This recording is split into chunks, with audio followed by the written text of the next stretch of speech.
Hello प्यारे बच्चों, देखिए आज है 12th क्लास की फिजिक्स और चल रहा है बच्चों चैप्टर नंबर 13 जिसका नाम है न्यूक्लियाई दैट इज़ नाभिक। और इस चैप्टर का बच्चों आज रहेगा लेक्चर नंबर 5th यानी 5वां व्याख्यान है बच्चों। और आज के इस लेक्चर में बच्चों हम एक बहुत बढ़िया बहुत अच्छा टॉपिक पढ़ने जा रहे हैं। आप अपनी एनसीईआरटी की बुक उठाइए और उसमें देखिए 13.4.1 जो टॉपिक है उसका नाम है द्रव्यमान ऊर्जा। तो आज बच्चों हम क्या पढ़ने जा रहे हैं? द्रव्यमान ऊर्जा दैट इज मास एनर्जी।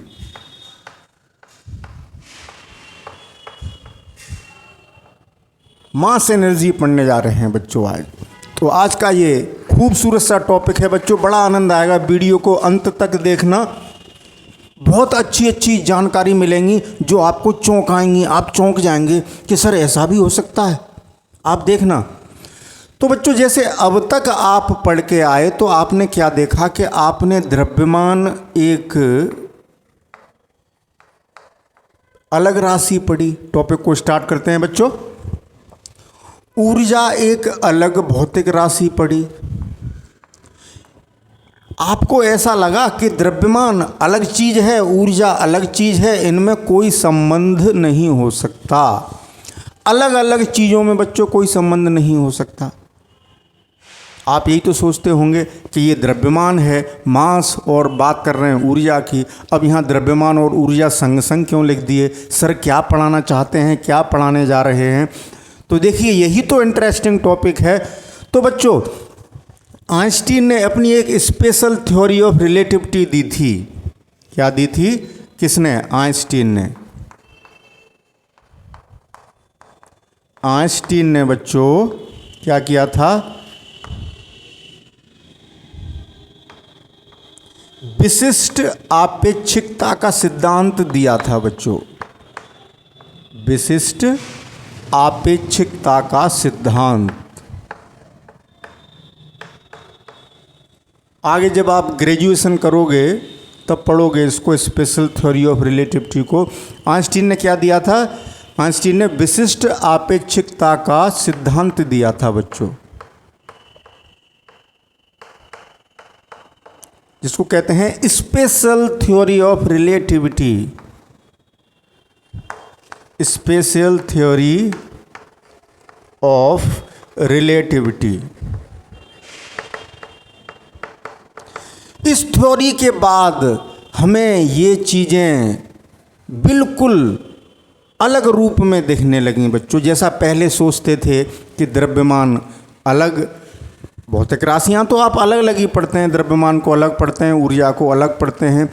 लेकिन तब ये माना जाता था कि किसी भी अभिक्रिया में द्रव्यमान संरक्षित रहता है, यानी द्रव्यमान संरक्षण का नियम लगता था। कंजर्वेशन ऑफ मास, द्रव्यमान संरक्षण का नियम।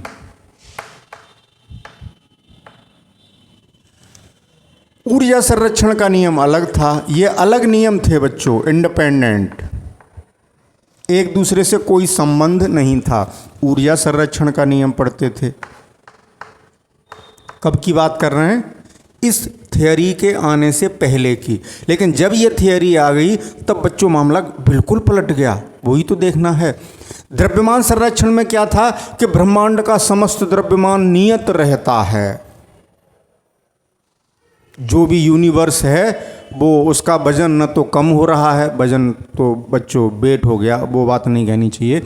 द्रव्यमान जितना भी मास है वो जितना आज है उतना ही कल रहेगा, उतना ही परसों रहेगा, उतना ही 10 साल बाद रहेगा, सदियों बाद भी वही रहेगा। यानी द्रव्यमान न तो नष्ट होगा न उत्पन्न होगा, कांस्टेंट रहेगा, नियत रहेगा। वैसे ही ऊर्जा, ऊर्जा नियत रहती है, न उत्पन्न की जा सकती है न नष्ट की जा सकती है। ये है ऊर्जा संरक्षण का नियम। बस एक प्रकार की ऊर्जा को दूसरे प्रकार की ऊर्जा में बदल सकते हैं।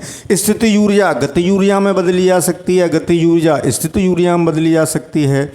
बहुत सारी बातें हैं। विद्युत ऊर्जा रासायनिक ऊर्जा में बदली जा सकती है, रासायनिक ऊर्जा विद्युत ऊर्जा में बदली जा सकती है। ऊर्जा का रूप बदल सकते हैं लेकिन ऊर्जा नियत रहेगी ब्रह्मांड की। ये नियम थे बच्चों पहले।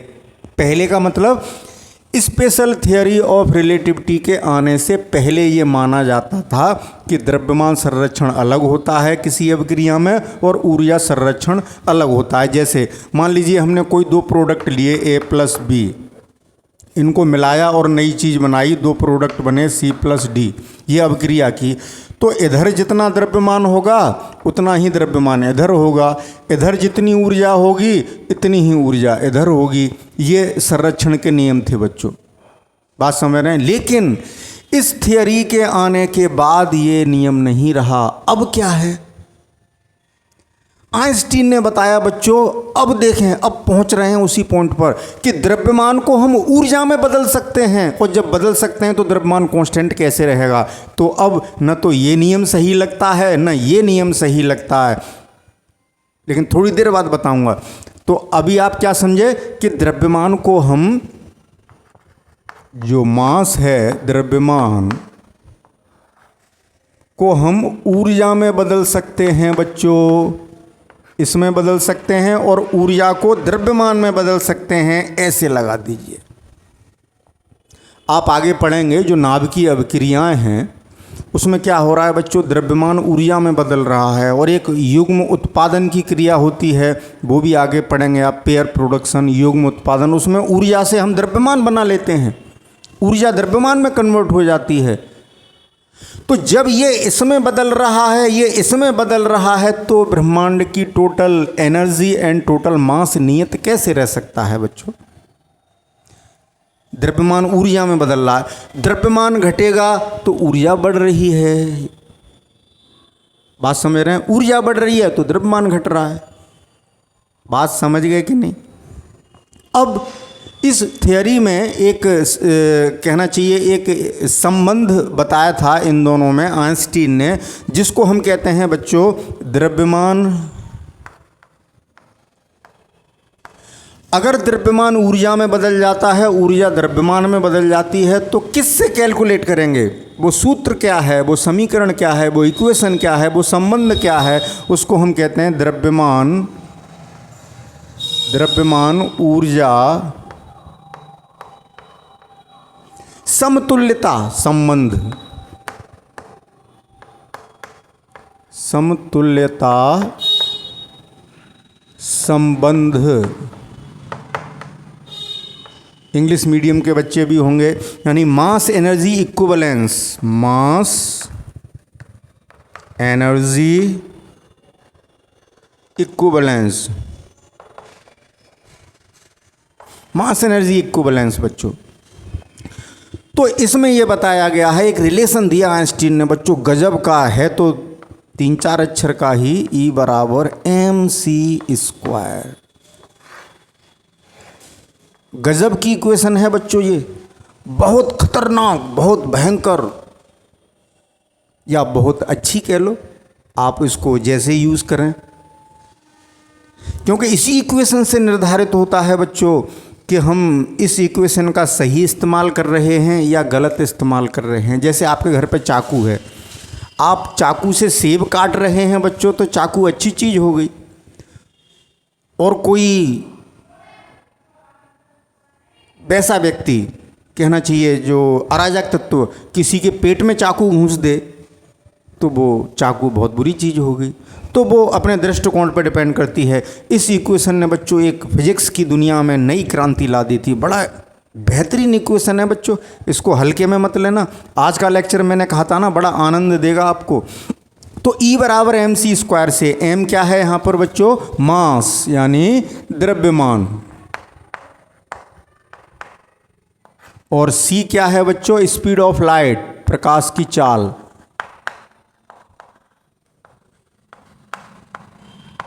वायु या निर्वात में प्रकाश की चाल है। और E यानी इतने m द्रव्यमान से कितनी ऊर्जा बना सकते हैं। m द्रव्यमान को अगर हम ऊर्जा में बदलें तो इतनी ऊर्जा मिलेगी। E हो गई ऊर्जा, एनर्जी। तो m mass, c speed of light, E energy. तो बच्चों ये द्रव्यमान ऊर्जा समतुल्यता संबंध कहलाता है। अब हम ये देखेंगे बच्चों, अब इस इक्वेशन का एक गजब का एक्सपेरिमेंट देखेंगे कि अगर हम सोचें कि सर अगर द्रव्यमान को ऊर्जा में बदल सकते हैं तो 1 ग्राम द्रव्यमान को ऊर्जा में बदलें तो कितनी ऊर्जा मिलेगी? 1 ग्राम द्रव्यमान को, m कितना ले रहे हैं बच्चों? 1 ग्राम। 1 ग्राम द्रव्यमान को एनर्जी में बदलना है तो 1 ग्राम है तो कितना हो गया? 10⁻³ किलोग्राम। तो E कितनी एनर्जी प्रोड्यूस होगी बच्चों? E बराबर mc² से देखिए तो E बराबर आ गया, m की जगह इतना रखिए 10⁻³ और C आप जानते हैं प्रकाश की चाल कितनी होती है बच्चों? 3 × 10⁸ मीटर पर सेकंड होती है। ये जूल में मिलेगी बच्चों। तो 10⁻³ गुणा स्क्वायर है ना, तो स्क्वायर 3 का वर्ग 9 × 10⁻16 तो कितना रह गया? 16 में से 3 माइनस होंगे, 9 × 10⁻13 जूल। कितनी बड़ी संख्या है बच्चों, कितनी विशाल ऊर्जा उत्पन्न हो गई केवल कितने द्रव्यमान से? 1 ग्राम द्रव्यमान के समतुल्य ऊर्जा इतनी आ गई। अगर हम 1 ग्राम मास को एनर्जी में कन्वर्ट करें, यहाँ बच्चों एक बात ध्यान रखना, यहाँ कन्वर्ट करने से है उसके समतुल्य ऊर्जा से मतलब है। ऐसा नहीं है कि उस चीज़ को हम जला रहे हैं, जैसे कोयला को जला के ऊर्जा उत्पन्न करते हैं। तो कोयला को जलाने से कोयले को हम उसके समतुल्य ऊर्जा प्राप्त नहीं कर रहे, जलाने की क्रिया अलग हो गई, जलाने की क्रिया अलग हो गई, उससे कंफ्यूज मत होना। तो 1 ग्राम द्रव्यमान अगर ऊर्जा में रूपांतरित किया जाए, कन्वर्ट किया जाए, तब इतनी एनर्जी मिलेगी।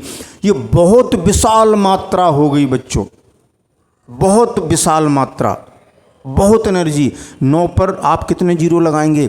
ऐसे 9 लिखेंगे और 13 जीरो लगाएंगे। 1 2 3 4 5 6 7 8 9 10 11 12 13। देखो कितनी बड़ी संख्या हो गई, इतने जूल एनर्जी मिली आपको सिर्फ 1 ग्राम द्रव्यमान से। अगर उसको इक्विवेलेंट करें एनर्जी के, ऊर्जा में बदलें तो इतनी ऊर्जा मिलेगी। लेकिन अभी बच्चे सोच रहे होंगे कि सर फील नहीं हुआ कोई बात, हाँ बहुत ऊर्जा हो गई लेकिन थोड़ा और कुछ अच्छा बताओ। तो बच्चों ये ऊर्जा कितनी है वो मैं आपको बोध कराता हूँ, आपको फील कराता हूँ, अंदर से अनुभूति होगी आपको कि ये एनर्जी है कितनी बच्चों। तो देखें बच्चों, अगर हम 1 किलोग्राम कोयला जलाएं, कोयला जला के बच्चों ऊर्जा उत्पन्न की जाती है। आप ऊष्मा, आपको पता है ऊष्मा ऊर्जा ही तो है, ऊष्मी ऊर्जा। 1 किलोग्राम कोयला को जलाते हैं बच्चों तो हमें ऊर्जा मिलती है 3.2 × 10⁻7 जूल। इतनी 1 किलोग्राम कोयले से मिलती है। तो 1 ग्राम द्रव्यमान को जब हमने ऊर्जा में बदला तो इतनी एनर्जी मिली। तो ये कितना कोयला जलाने से मिलेगी ये देख लें। तो कोयले का द्रव्यमान निकाल लें m, कि कितने कोयले से मिलेगी। तो कितनी है बच्चों, कोयला की मात्रा निकालना है, अभी फील हो जाएगा। एनर्जी इतनी है 9 × 10⁻13 बटे 3.2 × 10⁻7। तो अगर 3 होते बच्चों तो 3 बार भाग चला जाता, लेकिन 3 से ज़्यादा है तो 3 से थोड़ा कम बार भाग जाएगा। तो लगभग द्रव्यमान आएगा 2.8 × 10⁻13 में से 7 गए तो बच्चे 6, और इसको लिखेंगे तो 1 जीरो यहाँ लगा दिया तो 28 हो गए, 28 और बिंदी रह गई 5, 1 2 3 4 5 किलोग्राम, यानी 28 लाख किलोग्राम। ये मात्रा कितनी है? 28 लाख किलोग्राम। जब कोयला जलाओगे तब इतनी ऊर्जा मिलेगी जो 1 ग्राम से मिल रही है बच्चों। 28 लाख किलोग्राम कोयला जला दिया जाए तो कितनी गर्मी, कितनी ऊष्मा उत्पन्न होगी। जितनी एनर्जी उत्पन्न होगी वो 1 ग्राम द्रव्यमान को ऊर्जा में कन्वर्ट करने से मिल रही है बच्चों, है ना। अभी फील नहीं हुआ। ये बच्चों इतना कोयला है, ये इतना कोयला है कि कोई भी ट्रेन 70 किलोमीटर। हाँ एक बात और बता दें बच्चों कि अब ज़माना बदल गया, कहते नहीं ज़माना बदल गया। ज़माना बदलता रहेगा, रोज़ बदलेगा। आज कुछ है, कल कुछ होगा, परसों कुछ होगा, उसके बाद कुछ होगा। ज़माना तो बदलता है, ज़माने का बदलने का काम ही है। पहले बच्चों कोयले वाली ट्रेन शुरू हुई थी, कोयले वाले इंजन चलते थे, मतलब कोयले से रेल चलती थी। तब की बात बताऊं अगर तो आपको फील हो जाएगा कि 1 ग्राम द्रव्यमान कितनी ऊर्जा दे सकता है। केवल 1 ग्राम, केवल मात्र 1 ग्राम द्रव्यमान को अगर ऊर्जा में बदलें तो कोई भी ट्रेन जो कोयले से चलती थी बच्चों, क्योंकि अब बिजली का ज़माना है, अब इलेक्ट्रिक ट्रेन्स हैं। आप कहेंगे सर कौन सी बात कर रहे हैं आप, कौन से ज़माने की बात कर रहे हैं, लेकिन बच्चों अभी मैं आपको फील करा रहा हूँ ये एनर्जी है कितनी। तो कोई भी ट्रेन 70 किलोमीटर पर आवर की रफ्तार से चलाई जाए तो 10 साल तक चल देगी, 10 ईयर्स तक, 10 साल तक चलेगी इतने कोयले से। यानी 1 ग्राम, अब समझ लें सारांश, 1 ग्राम द्रव्यमान से हमें इतनी ऊर्जा मिली जितनी कि 28 लाख किलोग्राम कोयला जलाने से मिलती है, और इतने कोयले से कोई भी ट्रेन 70 किलोमीटर प्रति घंटा की चाल से 10 साल तक लगातार चलाई जा सकती है बच्चों। बात समझ गए। तो 1 ग्राम द्रव्यमान से कितनी विशाल भंडार मिला हमें ऊर्जा का। तो बच्चों है ना एक क्रांतिकारी, बड़ा गजब की इक्वेशन है बच्चों, ये इंटरेस्टिंग है बहुत। अभी बात पूरी नहीं हुई है, आगे और बढ़ेंगे बच्चों। तो पहले इसका एक स्क्रीनशॉट ले लें जिससे आपको नोट्स बनाने में आसानी हो बच्चों। हाँ तो बच्चों अब आगे चलते हैं। आपने द्रव्यमान का एक और मात्रक पढ़ा था बच्चों, 1 AMU, जो बहुत सब एटॉमिक पार्टिकल्स हैं उनके जो द्रव्यमान हैं बहुत छोटे होते हैं, 10 की घात माइनस 27 के ऑर्डर के, माइनस 31 के ऑर्डर के, आपने देखा। तो बहुत छोटे मात्रकों को नापने के लिए 1 AMU, या इसको हमने 1U भी लिखा था, एटॉमिक मास यूनिट।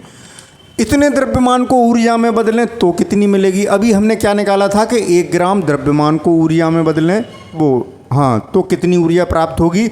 अब हम निकाल रहे हैं 1 एटॉमिक मास यूनिट, जो मास है डेल्टा M, कितना है 1 AMU। मैंने डेल्टा M लिख दिया, कोई बात नहीं बच्चों। अभी मैंने एक इक्वेशन लिखी थी, अभी एक इक्वेशन ये थी E=mc², तो इसको मैं ऐसे भी लिख सकता हूँ डेल्टा M इंटू c², या delta E delta M into c²। संकेतों का फ़र्क है बच्चों, कोई बात नहीं, परेशान मत होइए। तो अगर हम इतने द्रव्यमान को ऊर्जा में बदलें, अभी 1 ग्राम की बात की थी, अब 1 AMU, 1 ग्राम तो इसकी तुलना में बहुत बड़ा हो गया बच्चों ना। अब ये बहुत छोटा मात्रक है, छोटी छोटी बातों की छोटी छोटी बातें हैं, छोटे छोटे द्रव्यमान हैं, तो उनका मास अगर एनर्जी में बदला जाए तब कितनी एनर्जी मिलेगी। तो हमें एक गजब का एक्सप्रेशन मिलने वाला है बच्चों, जो हमारे न्यूमेरिकल्स में बहुत काम आएगा। इस चैप्टर की जान है जो मैं पढ़ाने जा रहा हूँ, ठीक है, तो ध्यान से सुनिए। तो देखें, डेल्टा E लिख दूँ, या चलो E लिख दूँ, कुछ भी लिख दूँ, डेल्टा E लिख देता हूँ, equals to delta M into c²। तो 1 AMU, और 1 AMU होता कितना है बच्चों, वैसे यहाँ यहीं मुझे लिखना चाहिए था, चलो लिख दूँ यहाँ। ये अगर केजी में रखा जाएगा ना यहाँ, तो SI यूनिट्स यूज़ करेंगे, SI यूनिट ही यूज़ करेंगे बच्चों। SI यूनिट्स मास किलोग्राम में और ये मीटर पर सेकंड में। तो 1 AMU कितना होता है, 1.66 इंटू 10⁻27 किलोग्राम। पता है आपको, इतना तो आप जानते हैं। तो ये वैल्यू यहाँ रखते हैं, 1.66 into 10⁻27 into 3 into 10⁻8 whole square, इतने जूल एनर्जी मिली। तो इक्वल्स टू 1.66 इंटू 10⁻27 इंटू 3 का स्क्वायर करेंगे तो 9, और इसका स्क्वायर करेंगे तो 16, ये जूल में आ गई। अब मैं इसको इलेक्ट्रॉन वोल्ट में बदल देता हूँ, तो 1.6 इंटू 10⁻19 से डिवाइड कर दूँ तो ये बदल गई इलेक्ट्रॉन वोल्ट में बच्चों। यही तो हुआ, इलेक्ट्रॉन वोल्ट में बदल गई। तो अब इसको सिंप्लीफाई करते हैं तो मिलियन में बदल लें, तो 10⁻6 और कर दें, तो equals to 1.66 into 10⁻⁻27 into 9 into 10⁻16।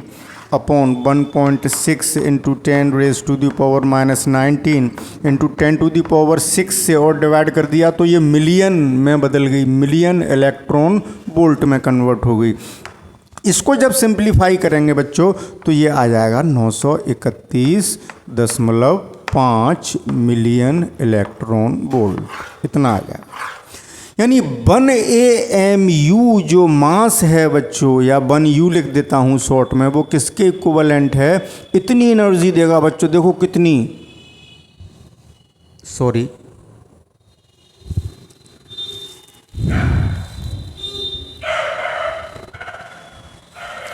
931.5 million electron volt energy मिलेगी बच्चों। 1 एटॉमिक मास यूनिट, मास को 1 एटॉमिक मास यूनिट द्रव्यमान को अगर हम ऊर्जा में बदलेंगे तो देखो ये भी एक बहुत बड़ी मात्रा है। 931.5 मिलियन इलेक्ट्रॉन वोल्ट, मिलियन का मतलब 10 लाख, तो इतनी एनर्जी हमें बच्चों इलेक्ट्रॉन वोल्ट में मिल जाती है। इस रिलेशन को बहुत आपको ध्यानपूर्वक याद रखना है, आगे बार बार नहीं बताऊंगा, मैंने स्टार लगा दिया। यानी बहुत इम्पोर्टेंट रिलेशन है जो आगे काम आएगा आपके। ठीक है बच्चों, बात समझ रहे, बात समझ आई?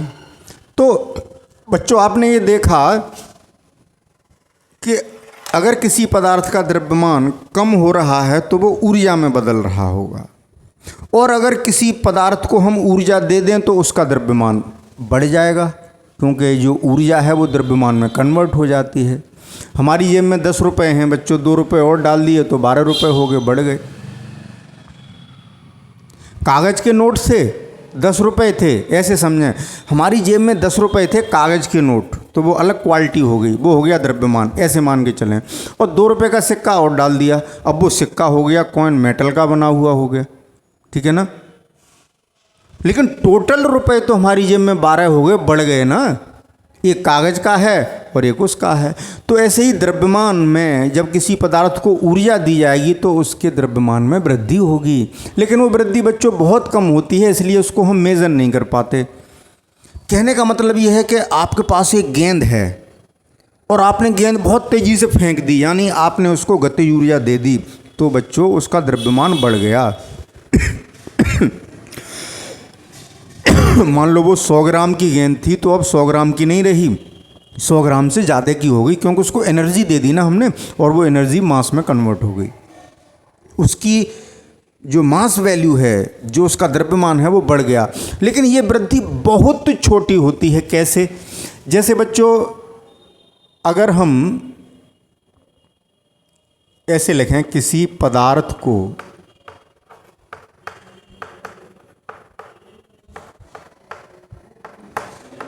डेल्टा ई ऊर्जा देने पर, इतनी ऊर्जा दे दी उसको, उसके द्रव्यमान में वृद्धि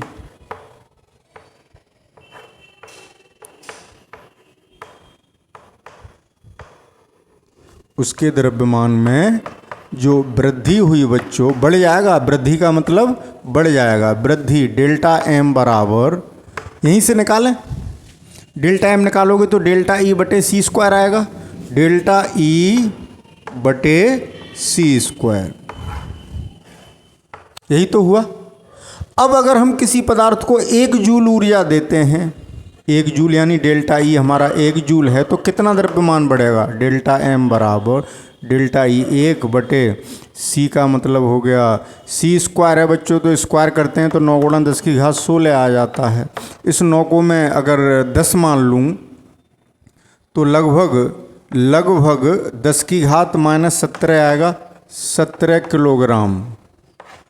कितनी छोटी मात्रा है, इसको किसी सुग्राही तुला से आप माप भी नहीं सकते, इतना छोटा, यानी 1 बटे 10 की घात 17, कितना छोटा है ये, बहुत कम द्रव्यमान में वृद्धि हुई, इसलिए हम महसूस नहीं कर पाते। यानी जब कोई वस्तु गति में होती है बच्चों और बहुत ज़्यादा एनर्जी दे दो, बहुत ज़्यादा एनर्जी दे दो उसको, तो उसका द्रव्यमान इतना बढ़ जाएगा कि आप उसको मेजर भी कर पाओगे। लेकिन कॉन्सेप्ट समझना है आपको कि ऊर्जा देने पर वस्तु के द्रव्यमान में वृद्धि हो जाती है बच्चों। कहीं ऊर्जा में वृद्धि हो रही है, इसका मतलब द्रव्यमान में कमी हो रही है। कहीं ऊर्जा में कमी हो रही है, इसका मतलब द्रव्यमान में वृद्धि हो रही है। दोनों का जोड़ संरक्षित रहेगा।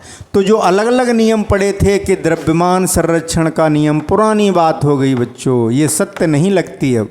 द्रव्यमान संरक्षण का नियम अभी लिखा था थोड़ी देर पहले मैंने, यानी कंजर्वेशन ऑफ मास, द्रव्यमान संरक्षण का नियम और ऊर्जा संरक्षण का नियम, ये अब सही नहीं लगते बच्चों।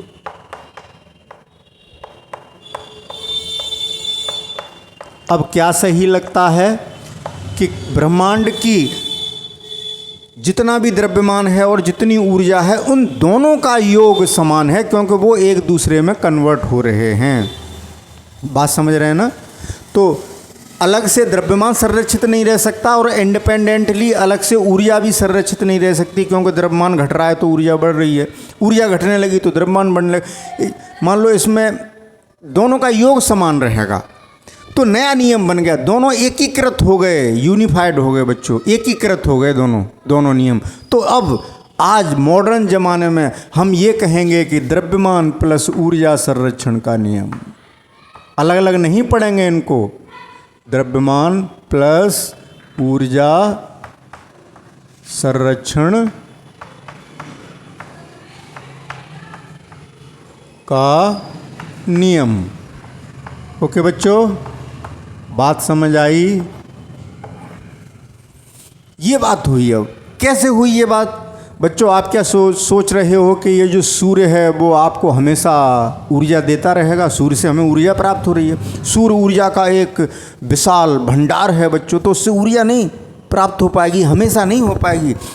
उसका जो द्रव्यमान है वो ऊर्जा में बदलता जा रहा है, ऊर्जा में बदलता जा रहा है। कैसे? आगे पढ़ेंगे, अभी थोड़ी सी ही बात की चर्चा करेंगे कि सूर्य का जो द्रव्यमान है वो ऊर्जा में बच्चों कन्वर्ट हो रहा है, तो द्रव्यमान में कमी आ रही है और हमें ऊर्जा प्राप्त हो रही है, ऊर्जा बन रही है उससे। एक दिन ऐसा आएगा कि जब उसका समस्त द्रव्यमान समाप्त हो जाएगा तो सूर्य भी समाप्त हो जाएगा। बात समझ रहे हैं ना? आप एक घर पर कैंडल जलाते हैं, उसका मोम ख़त्म होता जाता है, ख़त्म होता जाता है। ये थोड़ी कि एक कैंडल जला दी परमानेंट हो गई, अब ये हमेशा जलेगी, ऐसा नहीं होता ना बच्चों। तो सूर्य पर जो मास है वो मास नाभिकीय संलयन अभिक्रियाओं द्वारा ऊर्जा में बदल रहा है। अभी बात पूरी समझ में नहीं आएगी, वो जब चैप्टर को आगे बढ़ाएंगे तब ये टॉपिक भी आएगा, लेकिन अभी इस टॉपिक से भी उसको जोड़ना है कि लगातार उसका द्रव्यमान कम हो रहा है और एक समय ऐसा आएगा बच्चों कि सूर्य समाप्त हो जाएगा। ओके, तो बच्चों आज के लेक्चर को हम भी समाप्त करें।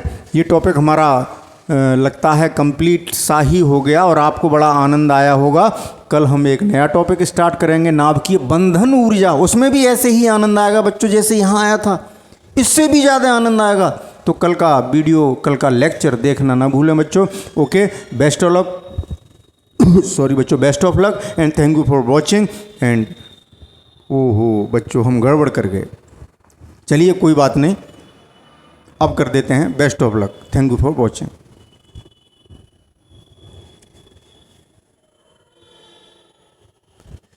एक्चुअली बच्चों है क्या कि पढ़ाते पढ़ाते इतने खो जाते हैं कि ध्यान नहीं रहता क्या बोलना है क्या नहीं बोलना है।